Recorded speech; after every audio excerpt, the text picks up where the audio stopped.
अस्सलाम वालेकुम व्यूअर्स, मैं राय इम्तियाज़ हूँ और वाच फॉर हेल्प पर आपको खुश आमदीद कहते हैं। मीडिया हमारी ज़िंदगी में इसका एक बड़ा अहम रोल है। मीडिया के ज़रिए हम दुनिया में कुछ भी हो रहा हो उससे बाखबर रहते हैं। अब फ़लस्तीन में जो कुछ हो रहा है मुसलमानों के साथ, उससे हम बाखबर हैं मीडिया की बदौलत। मीडिया हमें बर वक्त मुख्तलिफ़ ख़बरें होती हैं वो पहुँचाता है। हम लोग दुनिया में कुछ भी हो रहा हो उससे अपडेट रहते हैं मीडिया की बदौलत। मीडिया के ज़रिए जो गरीब लोग होते हैं उनकी जो आवाज़ होती है वो हुक्मरानों तक जाती है। मीडिया के ज़रिए लोगों को इंसाफ मिलता है। दुनिया में कुछ भी हो रहा हो मीडिया की बदौलत हमें उसका पता चलता रहता है। हम उससे अपडेट रहते हैं, बाखबर रहते हैं। मीडिया के बड़े मस्बत पहलू हैं। मीडिया का बड़ा फ़ायदा है हमारी ज़िंदगी में। मीडिया एक वैल्यूएबल इदारा है। जैसे कि आपको पता है कि हर इदारे में कुछ अच्छे लोग होते हैं, कुछ बुरे लोग होते हैं।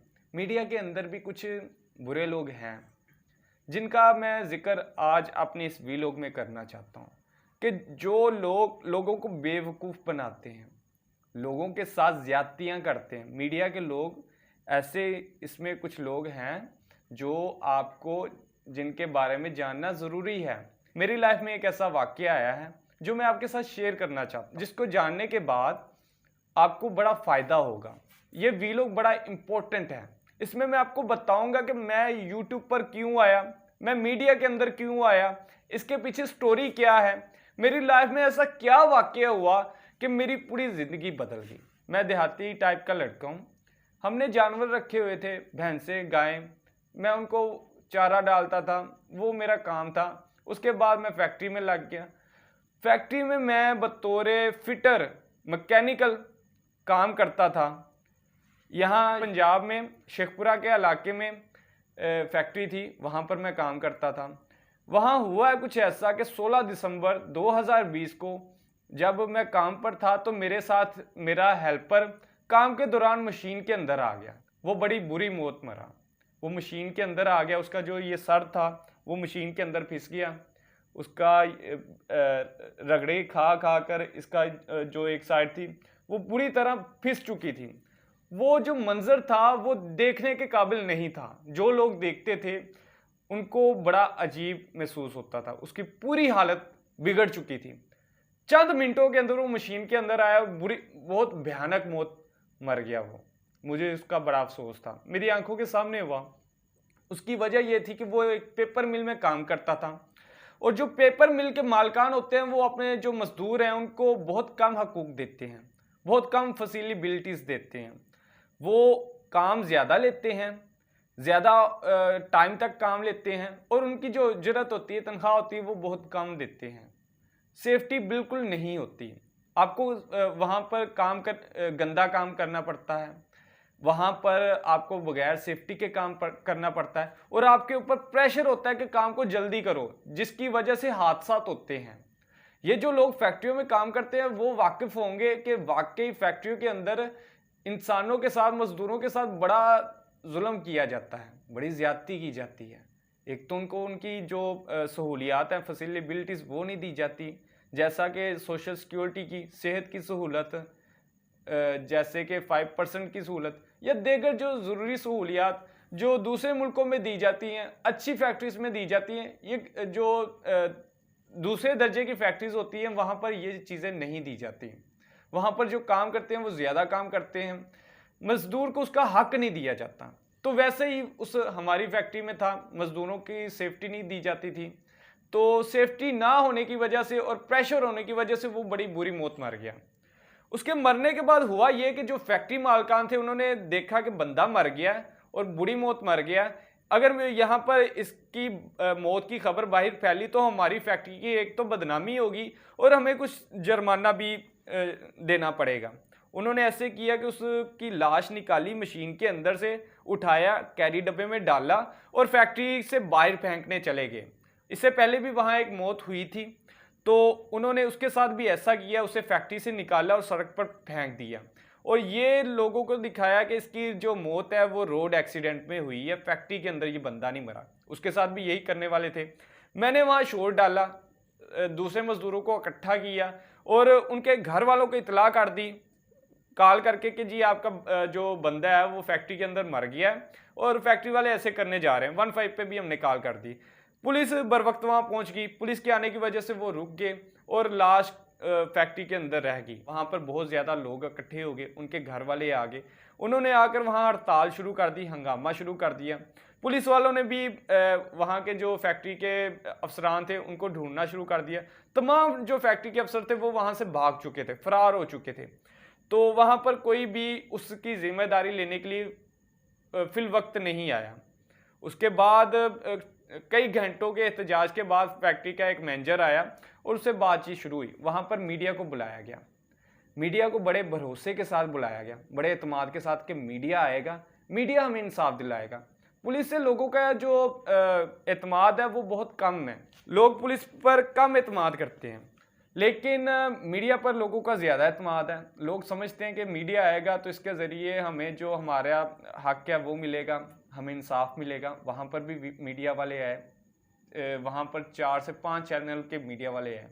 उन्होंने कवरेज शुरू कर दी, बारी बारी सबसे बयान लेना शुरू कर दिया।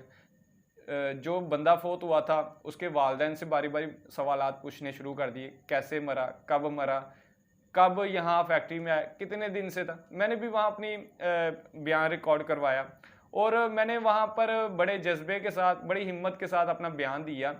फैक्ट्री वालों का ये कहना था कि ये बंदा अपनी गलती से मरा, ये चादर लेकर आया था, चादर इसकी मशीन के अंदर आ गई, उसने इसे मशीन के अंदर खींच लिया, बंदा मर गया।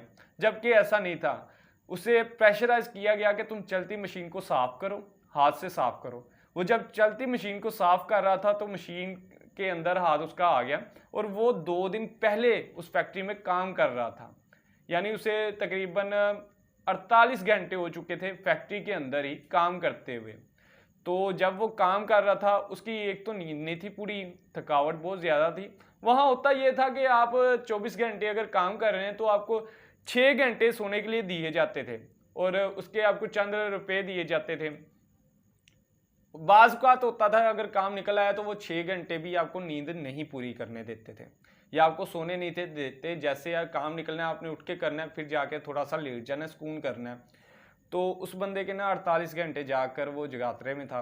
उसी सूरत में उसे कहा गया कि तुम सफाई करो, हाथ उसका अंदर आ गया, मर गया। तो फैक्ट्री वाले ये बात नहीं थे कहने दे रहे किसी को भी, मैंने कही। तो मीडिया वालों ने क्या किया कि रिकॉर्डिंग करने के बाद उनसे बोली लगाना शुरू कर दी कि आप हमें इतने पैसे दें, हम नहीं तो आपकी खबर चला देंगे। वहाँ पर लाखों रुपए जो फैक्ट्री मालकान थे उन्होंने मीडिया वालों को दिए। उनसे कहा कि आप ये वीडियो ना चलाएं, पैसे ले लें। मैंने बड़े हिम्मत के साथ, बड़े हौसले के साथ, ये फर्स्ट टाइम मेरे साथ ऐसा हुआ था कि मेरी आंखों के सामने कोई इतनी दर्दनाक मौत मरा और वो मेरा दोस्त हो और मेरे साथ हो, मेरे आंखों के सामने ये वाक़या हुआ। उस दिन ये वाक़या हुआ, मैं पूरी तरह से हिल कर रह गया। मुझे हर तरफ लोग जो थे अनसेफ फील हो रहे थे। ऐसे लग रहा था कि जो यहाँ पर काम कर रहे हैं सब के सब गैर महफूज हैं और किसी के साथ भी ऐसा हादसा हो सकता है। मेरी कोशिश थी कि इसके बाद ये जो हो चुका है हादसा, इसके बाद किसी और बंदे के साथ ऐसा हादसा ना हो। मैंने वहाँ पर आवाज़ उठाना शुरू कर दी। मैंने सबके लिए बोलना शुरू किया कि फैक्ट्री में सबको आप सेफ्टी दो, वरना फैक्ट्री में कोई बंदा काम नहीं करेगा। मैं एक अदना सा मजदूर था, मेरी जो बात को वैल्यू नहीं दी गई। वहाँ पर फैक्ट्री मालकान ने एहतजाज के बाद और मीडिया के इसरार के बाद उस बंदे के घर वालों को कुछ पैसे दिए और लाश वहाँ से उठवा दी और उनको पोस्टमार्टम भी नहीं करने दिया गया। इसके बाद मीडिया वालों ने उनसे पैसे ले लिए, मुझे वहाँ काम से निकलवा दिया गया।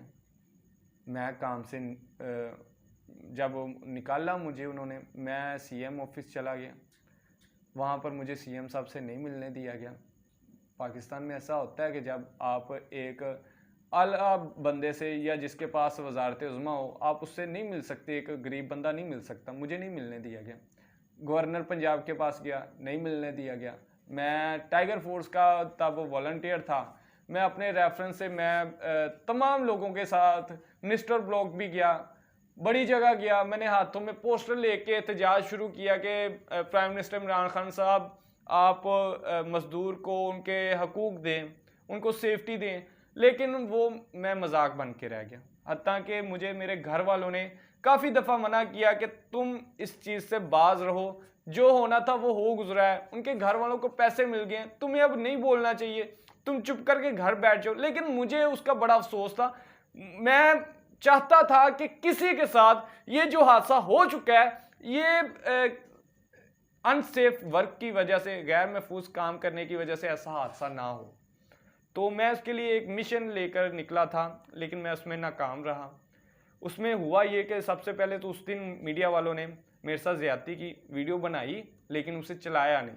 अगर वो चलाते, मैंने एक अच्छा पैगाम दिया था, उसमें सारी सूरत हाल बताई थी कि कैसे उसकी डेथ हुई, कैसे होता है। इससे पहले भी बड़ी फैक्ट्रियों में ऐसे होता है कि जो फैक्ट्री में बंदे फोत हो जाते हैं काम करते हुए, वहाँ पर सेफ्टी नहीं दी जाती, प्रेशराइज किया जाता है कि जल्दी काम करो, जिसके नतीजे में एक्सीडेंट होते हैं, बड़ी हलाकतें हो जाती हैं, मजदूर मर जाते हैं। उनकी मौत का कोई मोल नहीं दिया जाता। एक फैक्ट्री के अंदर बंदा फोत हुआ, हमारे नज़दीक ही यहाँ फैक्ट्री है शेखपुरा के अंदर, तो 25,000 रुपये दिए गए उसकी मौत के बाद उसके घर वालों को। ये पकड़ो 25,000 और उठा कर ले जाओ अपनी लाश, ये वैल्यू दी जाती है।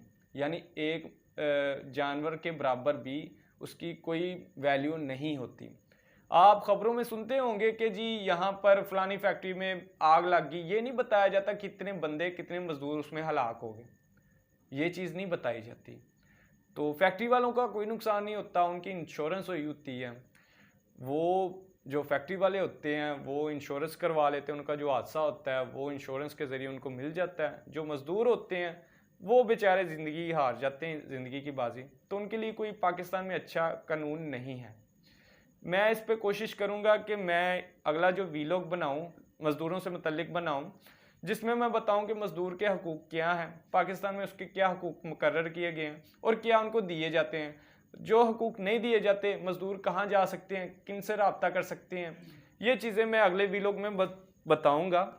लेकिन इसमें मैं बताना चाहता हूं कि एक तो उस दिन मीडिया वालों ने उस दिन मेरा फ़ायदा उठाया, मेरी वीडियो बनाकर, मेरे अलावा वहाँ पर उसके वालिदैन, मेरे और उसके वालिदैन के अलावा वहाँ पर कोई नहीं था बोला, और मैं बड़े जोश व खरोश से बोला था। मेरी आवाज़ अगर वो तब उठाना चाहते तो मैं भरपूर अंदाज में वो अपना पैगाम दुनिया तक पहुंचा सकता था, लेकिन नहीं पहुंचाया गया। उसके बाद हुआ ऐसे कि जो देर से आए थे मीडिया वाले, मैंने उनसे भी रब्ता किया। मैंने कहा जी ये मीडिया वाले आए हैं, उन्होंने रिकॉर्डिंग की है और चले गए हैं, आपको क्या लगता है वो चलाएंगे? उन्होंने कहा वो नहीं चलाएंगे, तुम ऐसे करो हमें रिकॉर्डिंग करवाओ, हम तुम्हारी वीडियो चलाएंगे। मैंने उनको भी बारी बारी, उन्होंने अपने ऑफिस बुलाना शुरू कर दिया, मेरे तहरीरें मुझसे लिखवाना शुरू कर दी, रिटन फॉर्म में उन्होंने मुझसे दरख्वास्तें लिखवाई, तुम ऐसे लिखो, ये दरख्वास्त लिखो, यहाँ लिखो, इसके नाम लिखो, ऐसे उनके खिलाफ एक्शन होगा, ये होगा, फैक्ट्री बंद हो जाएगी, फैक्ट्री में लोगों को सेफ्टी मिलेगी। मैं जैसे वो कहते कि करता गया, और उसके बाद उन्होंने उस चीज़ की, वो चीज़ें भी मेरी फैक्ट्री मालकान के सामने रखना शुरू कर दी और उनको दिखाकर, उनको ब्लैकमेल करके उनसे पैसे वसूल करना शुरू कर दिए। जिसके बाद हुआ ये कि फैक्ट्री मालकान मेरे ज़ाती ख़िलाफ़ हो गए, उन्होंने ज़ाती तौर पर मुझ पर अटैक करने की कोशिश की, लेकिन फिर मेरे इलाके के कुछ लोगों ने इस मामले को समेटने के लिए उनसे रब्ता किया और मुझे चुप करवाने की कोशिश की, और उनको यकीन दहानी करवाई कि ये अब किसी के पास नहीं जाएगा। जिसके बाद मैं फिर चुप हो गया, लेकिन मुझे मीडिया वालों पर बड़ा अफसोस था कि ये एक आम बंदे की ज़िंदगी में ये एक आम बंदे से कैसे फ़ायदा उठाते हैं। उसके बाद फिर मीडिया वालों के साथ में मिला, मीडिया वालों ने मुझे ऑफ़र दी कि तुम अच्छा बोले तो फैक्ट्री में ना जाओ, फैक्ट्री में तुम्हारा कोई काम नहीं है, तुम हमारे साथ आओ। मैंने मीडिया वालों के साथ टाइम स्पेंड करना शुरू कर दिया। मैंने देखा कि मीडिया वाले जाते हैं, ये जो छोटे रिपोर्टर होते हैं, ये जो ब्यूरो चीफ ज़िले वाइज होते हैं रिपोर्टिंग करने वाले, ये बड़ी दिहाड़ी लगाते हैं। ये लोगों से लोग इन पर ट्रस्ट करते हैं, लोगों को लगता है कि मीडिया पर बात आएगी तो हमें इंसाफ मिलेगा, तो वो मीडिया वालों को बुलाते हैं, अपने मामलात में दिखाते हैं कि जी ये लोगों के सामने बात जाए, लेकिन मीडिया वाला उसका गलत फ़ायदा उठाते हैं। वो एक तो जिसके साथ ज़्यादती हुई होती है उससे भी पैसे लेते हैं कि तुम पैसे दो, तुम्हारी खबर चलाते हैं। और जो ज्यादती करने वाला होता है उससे भी पैसे लेते हैं कि तुम पैसे दो वरना तुम्हारे खिलाफ खबर चला देंगे। ऐसे होता रहा है, ऐसे मीडिया वाले करते हैं और मैं उनके साथ मिलकर मैंने टाइम स्पेंड किया, इसलिए मैं आपको बता रहा हूं कि ऐसे होता है कि मीडिया वाले, जो बड़े रिपोर्टरों का मुझे नहीं पता, लेकिन मैंने जिन लोगों के साथ काम किया है मैं उनके बारे में बता रहा हूं कि वो ऐसे करते हैं। वो आपको कार्ड बनाने के भी पैसे लेते हैं। मैं जब इस फील्ड में आया तो मुझसे कहा गया कि तुम 50,000 रुपये दो, तुम्हारा कार्ड बना कर देते हैं। फिर कहने लगे 25 दे दो, 10 दे दो, 5,000 दे दो, 3,000 दे दो, 500 रुपये दे दो, तुम्हारा कार्ड बन जाएगा, तुम मीडिया के बंदे बन जाओगे। मीडिया के बाद जो जितने भी इदारे हैं तुम्हारे नीचे काम करेंगे, तुम उनके ऊपर होगे। तुम जिस मर्जी इदारे को जाकर तुम उनके खिलाफ कोई वीडियो बनाकर तुम उनसे पैसे वसूल कर सकते हो। मीडिया में होता ही है कि जो आप काम करते हैं वो इंटर्नशिप पे काम करते हैं, उसके आपको पैसे नहीं दिए जाते। आपको लालच दी जाती है कि तुम्हारे पास मीडिया की ताकत है, तुम लोगों की वीडियोस बनाओ, उससे पैसे वसूल करो और अपनी दिहाड़ी लगाओ। ऐसे होता है। और ये जो मैंने जिन लोगों के साथ रिपोर्टिंग की, ये तो जना के अड्डों पर भी जाते हैं, वहाँ पर जाकर भी ये मंथलियाँ लेते हैं। फैक्ट्री में अगर कुछ हो रहा है या कहीं पर भी कुछ हो रहा है और उन्होंने मुसलसल वो काम करना है तो ये इनको मंथली लगा देते हैं। महीने के बाद जाते हैं, मंथली लगी होती है 5,000, 10,000, 2,000, वहाँ से वसूल किया, गाड़ी में पेट्रोल डलवाया और वो जा रहे हैं। इनके खिलाफ भी एक्शन होना चाहिए। ये जो मैं आवाज़ उठा रहा हूँ, छोटी आवाज़ है मेरी इतनी वैल्यू नहीं है कि मैं इनके ख़िलाफ़ बोलूं और वो मेरी जो आवाज़ है वो आला सतह पर जाए, ये इसके ख़िलाफ़ एक कानून बने या जो इदारे हैं वो इसके ख़िलाफ़ एक्शन ले। ये आप लोग मेरी आवाज़ आगे फॉरवर्ड कर सकते हैं कि ये जो सूरत हाल चल रही है ये कैसे चल रही है और इसके ख़िलाफ़ कोई एक्शन होना चाहिए या नहीं। ये आप, अगर आपको लगे कि इसके ख़िलाफ़ कुछ होना चाहिए तो आप ये वीडियो शेयर कीजिएगा। और ये मैं अपनी ज़ाती ज़िंदगी के आपको स्टोरी सुना रहा हूँ कि पहले मैं फैक्ट्री में था, वहाँ पर हादसा हुआ, मैंने मीडिया वालों को बयान दिया। मीडिया वालों ने कहा तुम ये बात छोड़ो, यहाँ से हमारी दिहाड़ी लग रही है, तुम हमारे साथ आओ, हम तुम्हारी भी दिहाड़ियाँ लगवाते हैं, पैसे कमाते हैं, तुम पैसे कमाओ, लोगों को ब्लैकमेल करना हम तुम्हें सिखाते हैं। ये ब्लैकमेल करते हैं, आपको इनसे बचना चाहिए। जो लोग मीडिया में आना चाहते हैं तो वो ऐसे बंदों से होशियार रहें। ये जो कार्ड के पैसे लेते हैं, कार्ड के कोई पैसे नहीं लिए जाते। अगर आपके साथ कोई ऐसा करता है, आप हर ज़िले में इनका एक प्रेस क्लब होता है, आप प्रेस क्लब के सदर को या जनरल सेक्रेटरी को एक रिटर्न फॉर्म में एप्लीकेशन दे सकते हैं कि आप फ़लाँ बंदा फ़लाँ जो न्यूज़ चैनल का है वो हमसे पैसे लेने की कोशिश कर रहा है कि आप पैसे दें, हम आपका कार्ड बनाते हैं।